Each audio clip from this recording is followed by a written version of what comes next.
sumisigaw lang ako sa hangin. Inalala ko noon, humaharap lang ako sa mga walang pusong manikin.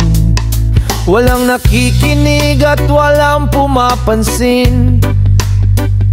Paulit-ulit na pinagsasabihan ng mga taingang para bang hindi nakakarinig. Kinabukasan walang natatandaan kung paano sila sinaway dahil sa kanilang pagmamalabis. Eto na naman tayo, parehong senaryo. Ang buong klase may kumusyoning hindi yata matatapos ang maghapon kung walang nasirang leksyon. May iyakan, habulan at maingay na sigawan. Ngunit pagdating sa sumbungan ng lahat nag-uunahan, tila ba inosente at walang nagawang kasalanan.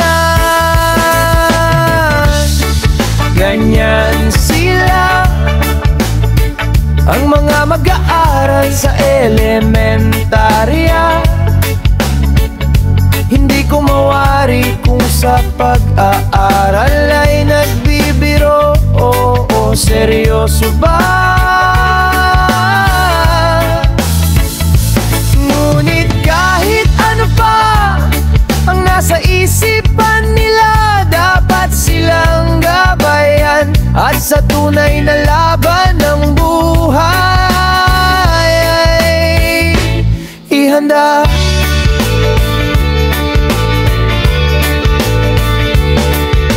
Hanggang dumating ang araw ng mga guro, bumaha ng mga liham mula sa mga batang magugulo.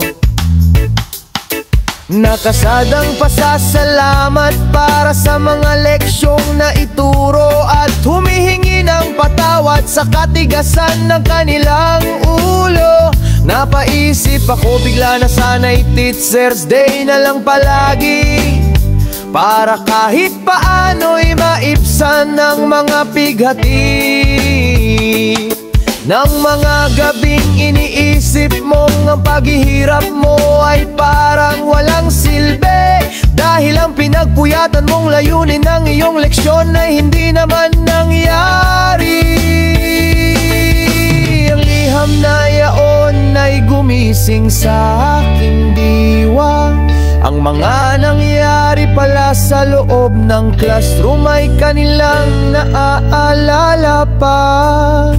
Hindi man siguro sa pagsusulit ng mga samot-saring letra, kundi sa mga bagay na sa puso nagmula.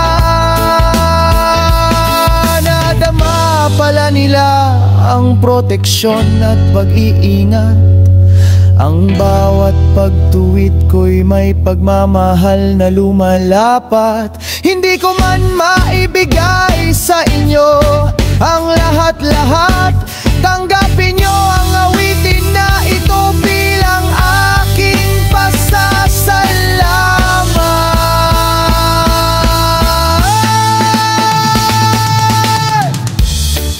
Ganyan sila ang mga mag-aaral sa elementarya. Hindi ko mawari kung sa pag-aaral ay nagbibiro. Seryoso ba?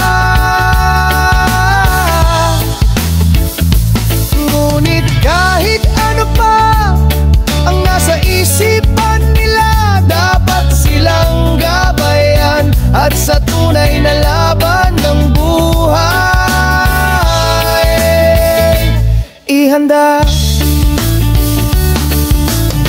May tangi lang akong hiling pagdating ng panahon, malilimutan nyo man ako ay maiintindihan ko yon.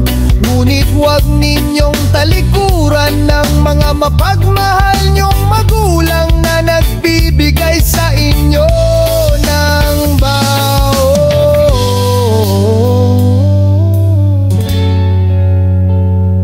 Dahil may gantimpala kayo sa ating Panginoon.